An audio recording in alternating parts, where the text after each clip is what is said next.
نبی پاک صلی اللہ تعالیٰ علیہ وسلم نے جب پرانی امتوں کی عمریں دیکھی، نہ کسی کی 1000 سال ہوئی، کسی کی اس سے زیادہ ہوئی، تو اللہ کے محبوب علیہ السلام کے دل مبارک میں یہ خیال آیا کہ میری امت کی عمریں تو بڑی تھوڑی ہوں گی، تو کیسے اتنی لمبی نیکیاں کر سکیں گے؟ تو اللہ تعالیٰ نے پھر لیلۃ القدر عطا فرمائی۔ گویا اس ایک رات میں جو آدمی نیکی کرے، 1000 دن نہیں۔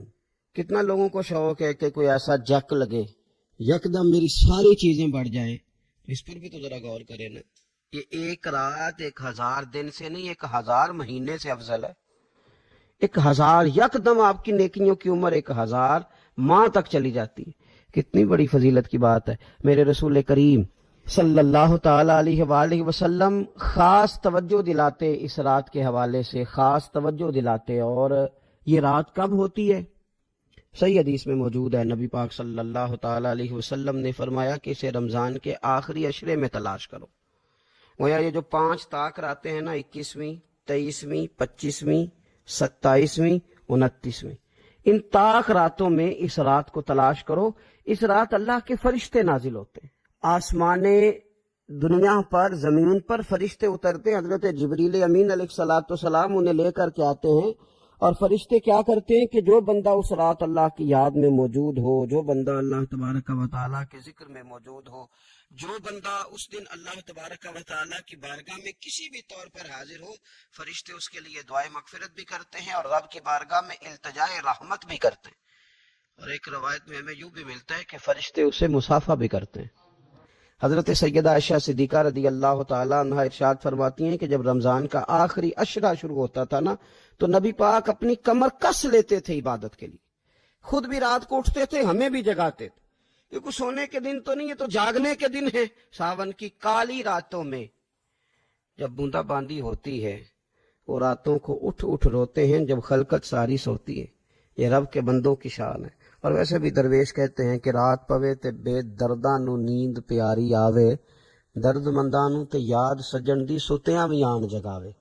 تو یہ وقت ہے خاص، اس خاص وقت اس بات کی طرف ضرور توجہ کرنی چاہیے۔ اور یہ جو کہا گیا نا کہ فرشتے نازل ہوتے ہیں بِإِذْنِ رَبِّهِمْ مِنْ كُلِّ أَمْرٍ، اللہ کے حکم سے آتے ہیں اور ہر کام کے لیے، ہر امر خیر کے لیے آتے ہیں۔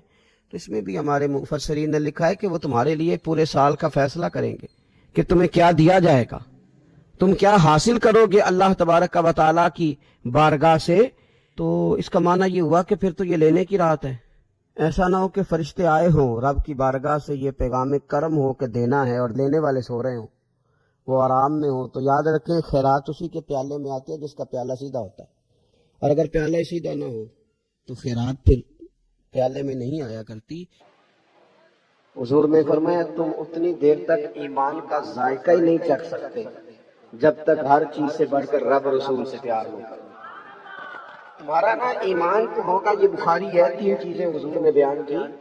فرمایا ایک تو ہر چیز سے بڑھ کے اللہ رسول سے پیار کرو، ایک جس سے بھی پیار کرو اللہ رسول کے لیے کرو، اور تیسرا فرمایا مسلمان ہونے کے بعد کفر کی طرف جانا اتنا ناپسند کرو جتنا بندہ آگ میں جانا ناپسند کرتا ہے۔ یہ 3 کام کر لو تمہیں مومن ہونے کا مزہ آ جائے گا۔ اگر محبت نہیں تو مومن تو ہوں گے، پر مومن ہونے کا مزہ، اگر مومن ہونے کا مزہ لینا چاہتے ہیں، سرور لینا چاہتے ہیں، لذت آئے نماز میں، عبادت میں، تو پھر اس کے لیے نا ہر چیز سے بڑھ کر رسول پاک سے پیار کریں۔ اور پیار نعروں میں نہ کریں، خالی محفلوں میں نہ کریں، یعنی پیار کے عملی اظہار بھی تو ہو نا۔ بہت سارے لوگ ایسے ہوتے ہیں جن سے ہماری محبت ہوتی ہے تو پھر ان سے ملنے کو بھی دل کرتا ہے، ان کی یاد بھی ستاتی ہے، ان لوگوں کے ساتھ ہمارا اس طرح کا تعلق ہوتا ہے کہ ان کی رضا میں راضی رہنا پسند بھی کرتے ہیں۔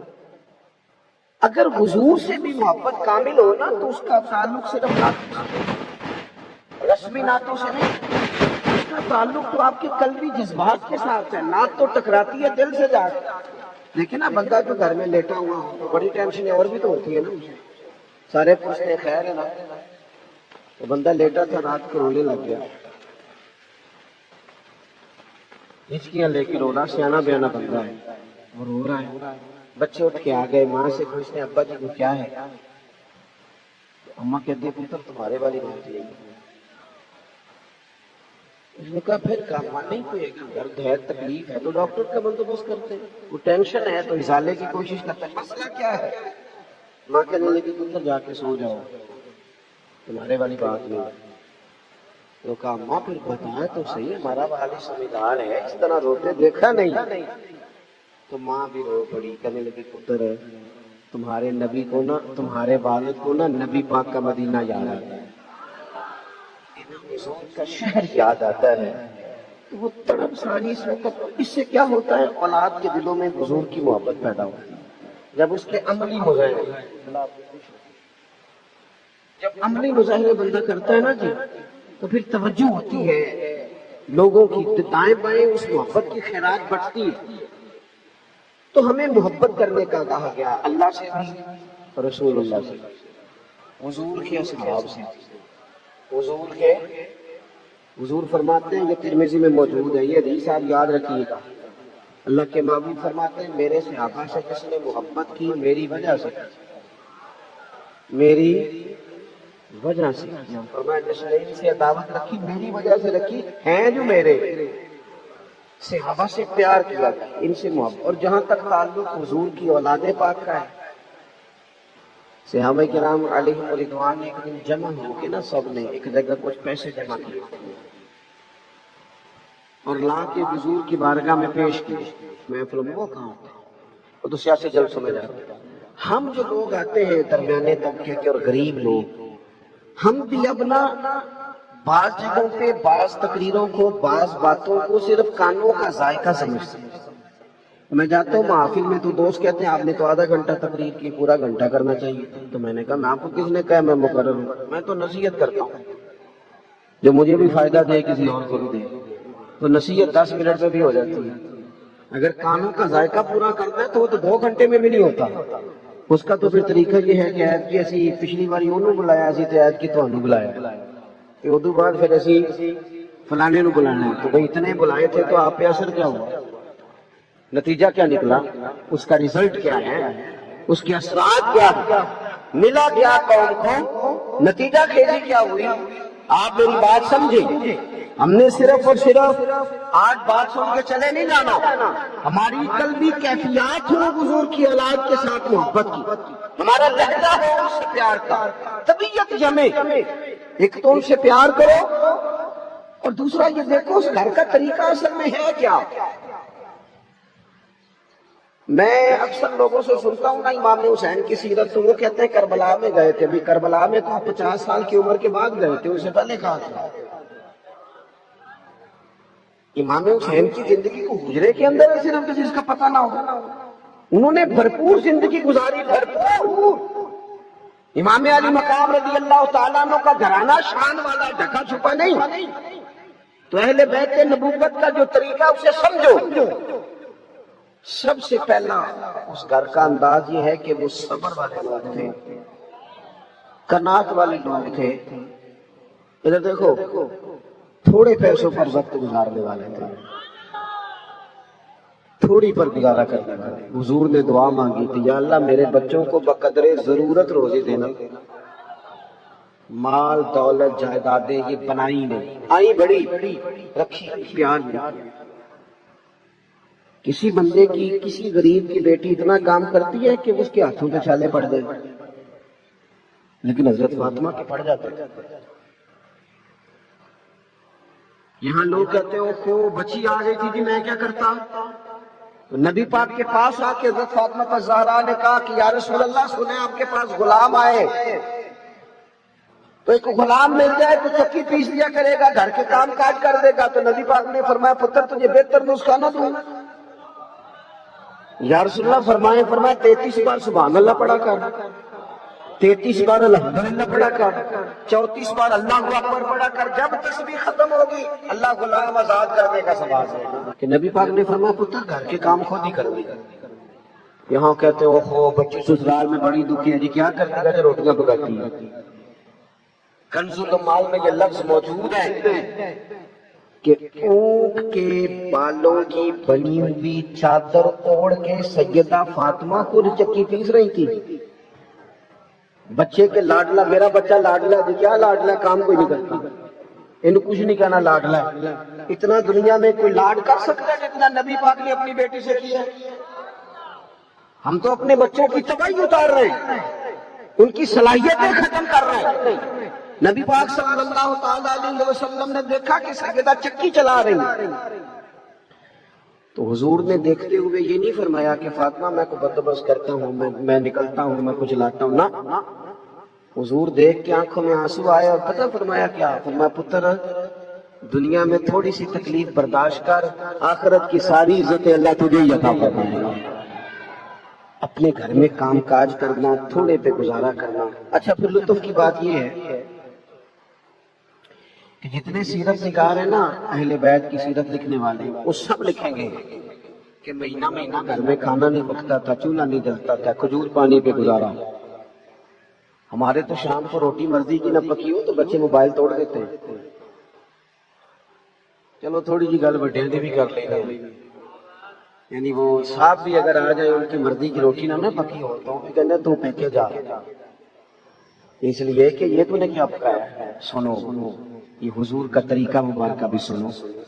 سیدہ عائشہ صدیقہ رضی اللہ تعالیٰ عنہ فرماتی ہیں حضور کے لیے میں کھانا رکھتی تھی، کبھی کوئی چیز طبیعت مبارکہ کے قریب نہ ہوتی، پسند نہ ہوتی تو چھوڑ دیتے، لیکن محبوب نے کبھی کھانے میں نقص نہیں نکالا. صبح سے شام تک گھر والے باورچی خانے میں گرمی میں کڑے رہے اور تو نے ایک منٹ نہیں لگایا، ہر چیز ادھیڑ کے رکھ دی. ہمیں کچھ چیزوں کا احساس، یہ ضروری تو نہیں کہ جو ہم کر رہے ہیں وہی مشکل ہو، اور بھی کئی مشکلات احساسات پیدا کرنے چاہیے. غور فرمائیے گا، ہر سیرت نگار نے لکھا ہے کہ مہینہ مہینہ چولہا نہیں جلتا تھا، کھانا نہیں پکتا تھا. لیکن مزے کی بات یہ ہے کہ جو بندہ یہ لکھ رہا ہے نا کہ مہینہ مہینہ چولہا نہیں جلتا تھا، کھانا نہیں پکتا تھا، 2-4 صفحے چھوڑ کے وہی بندہ کہتا ہے، یعنی پیچھے لکھ رہا ہے کہ مہینہ مہینہ چولہا نہیں جلتا تھا، لیکن چند صفحے چھوڑ کے وہی بندہ لکھتا ہے کہ جو دروازے پہ مانگنے آتا تھا اسے جھولی بھر کے دیا جاتا تھا. ہم نہ اپنی ذات پر لگائیں تو ذرا تگڑا کر کے لگاتے ہیں، اور کوئی فقیر مانگنے آ جائے تو ڈھونڈتے پھرتے ہیں کہ 10 ٹوٹے ہیں کہ اپنے پہ لگانا ہو تو پھر کیا بات. اس کا خیال تھا 2-4 دینار مل جائیں گے، بات بن جائے گی، قربان جائیں. امام بانٹتے اتنا تھے، وہ تو گھر میں رکھتے کوئی شے نہیں. وہ آیا تو اس نے مانگا تو امام حسین فرمانے لگے یار اس وقت تو 1 دینار بھی نہیں میرے پاس. فرمانے لگے تو تھوڑا بیٹھ جا، انتظار کر. وہ کہتا 2-4 گھنٹے میں بیٹھا تو میں تو 2-4 دینار کے چکر میں تھا. 5 تھیلیاں اشرفیوں کی بھری ہوئی آئیں، ان میں 5000 اشرفیاں تھیں.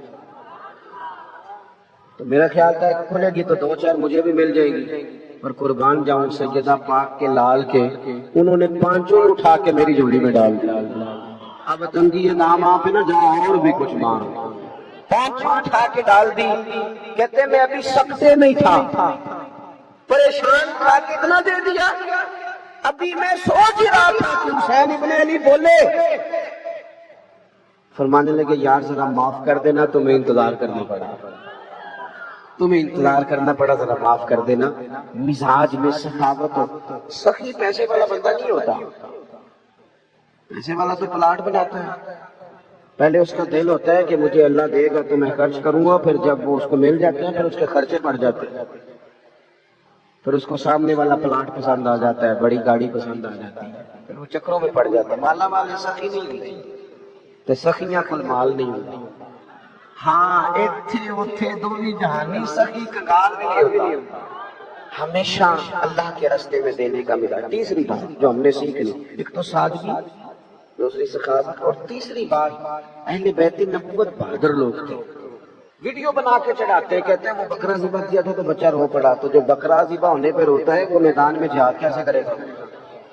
کیا بات کر رہے ہیں آپ؟ ان کو بہادری سکھائیں، کھڑا ہونا سکھائیں، ان کو صبر آئے، حوصلہ آئے. 2-4 دن بھوکا رہنا پڑے تو کوئی تکلیف میں نہ آئے. ان کو تحمل بردباری یہ اصل سرمایہ ہے. ساتھ والے غریب پر کوئی ظلم کر رہا ہے تو ابا کہتا ہے پتر اندر سے دروازہ بند کر لے، اس کا جھگڑا ہے. چلیں آپ بلا وجہ کی لڑائیوں میں شریک نہ ہوں، لیکن اگر کوئی مظلوم ہے تو اس کے ساتھ تو کھڑے ہوں. لیکن ہم نہ، ہمیں بزدل کر دیا جاتا ہے، بزدل روب ڈال دیا لوگوں نے. وہ نا گل کیا کرتے ہیں دلیر بنے ہمت کرے اٹھ باندھ کمر کیوں ڈرتا ہے پھر دیکھ خدا کیا کرتا ہے اور حالات کے سہنے ہوئے لوگوں کو بتا دو حالات بدل جاتے ہیں ایک جیسے نہیں رہتے بدل جایا کرتے ہیں دیکھیں امام حسن اور حسین شہزادے ہیں نا حضور اپنے سامنے کشتی لڑایا کرتے تاکہ بہادر بنے حضرت مولا علی ہر جنگ میں انہیں ساتھ لے کے جاتے اور جس دن حضرت عثمان غنی پر بلوانیوں نے حملہ کیا حضرت عثمان غنی رضی اللہ تعالیٰ عنہ چونکہ خالو ہیں امام حسن اور حسین سگے خالو ہیں لہذا حضرت مولا علی نے اپنے دونوں شہزادوں کے ہاتھوں میں تلواریں دے کے کہا پتر دروازے پہ کھڑے ہو جاؤ خبردار کوئی امام حضرت عثمان غنی کے دروازے کو کراس نہ کرتا ہے خود بچوں کو ہمت سکھاؤ کو بہادری سکھاؤ انہیں حالات کا مقابلہ کرنا سکھاؤ انہیں بتاؤ کہ بیٹا حالات جس طرح کے بھی ہو آگے بڑھنا ہے آگے بڑھنا ہے اور ہمیں بھی تھوڑا سا بچوں کو حوصلہ کر کے دکھانا ہوگا ہر وقت گھر میں غریبی کے شکوے نہ کیا کریں ہر وقت نہ کہا کرے کچھ بھی نہیں کیا کرے کدھر جائیں ہر وقت نہیں اس طرح بچے بزدل ہوتے ہیں ہر وقت رونا نہیں رونا چاہیے کھڑے بھی ہونا چاہیے تھوڑا سا نا دیکھو نا بھائی حالات مشکل آ جاتے ہیں لیکن شور کرنے سے کیا آسان ہو جاتے ہیں بندے نے روزہ رکھا ہوا ہو گرمی بڑی سخت ہو اور دوپہر کے وقت وہ تڑپنا شروع کر دے تو روزہ جلدی کھل جائے گا اس نے مغرب کے وقت ہی کھلنا ہے جتنا مرضی شور کرے جس نے کرنا ہے حالات مشکل آتے ہیں تو اپنے وقت پر ٹلتے ہیں یہ الگ بات ہے کہ کچھ لوگوں کے چہروں کو سمجھ آ جاتا ہے کہ یہ حالات کے مطابق چلنے والے ہیں یہ محبت کا لہجہ رکھنے والے نہیں ہیں بدل کسی نے کہا تھا نا ساری عمر یہ آٹا گدا ہے لکھاں کیتے نہیں پیڑے وقت آیا ہی تے محمد بخشا کوئی نہیں ہو بیٹا نیڑے نہیں آتے بس میں بات سمیٹنے لگا ہوں آپ غور کریں گے ان میں صبر تھا حوصلہ تھا 3 دن روزے رکھے ہیں حضرت فاطمہ نے مولا علی نے امام حسن اور حسین لیکن جیسے ہی افطاری کا ٹائم آیا ہے دروازے پہ فقیر نے صدا لگائی ہے خود کھجور پانی سے روزہ کھولا ہے اور سارا لنگر اٹھا کے فقیر غریب کو دے دیا ہے 3 دن ایسا ہوتا رہا کیونکہ 60 سال کی عمر میں اماں نے پریکٹس کرائی تھی 3 دن بھوکا رہنے کی تو پھر یزید کی فوجیں 3 دن پانی بند رکھتی یا 30 دن رکھتی جن کو 60 سال کی عمر میں 3 دن بھوکا رہنا آتا تھا وہ میدان کربلا میں 1 منٹ کے لیے بھی پریشان نہیں ہوتے اس لیے میدان کربلا میں پانی تو بند ہوا کھانا تو بند ہوا لیکن تلاوت 1 منٹ کے لیے بھی بند نہیں ہوئی نماز 5 منٹ بھی لیٹ نہیں ہوئی کیونکہ ان کا مزاج تھا یہ تو باتیں روٹین کی تھی ہم نے بچوں کو سکھایا ہے کہ چلو جی روٹی نہیں پکی تو برگر کھا لے بے صبری بے حوصلہ مزاج علم بردباری اس سے کوفت پیدا ہوتی ہے انسان کی طبیعت بے چین رہنے لگ جاتی ہے بس آخری باتیں کر لو آپ توجہ فرمائیں گے حضرت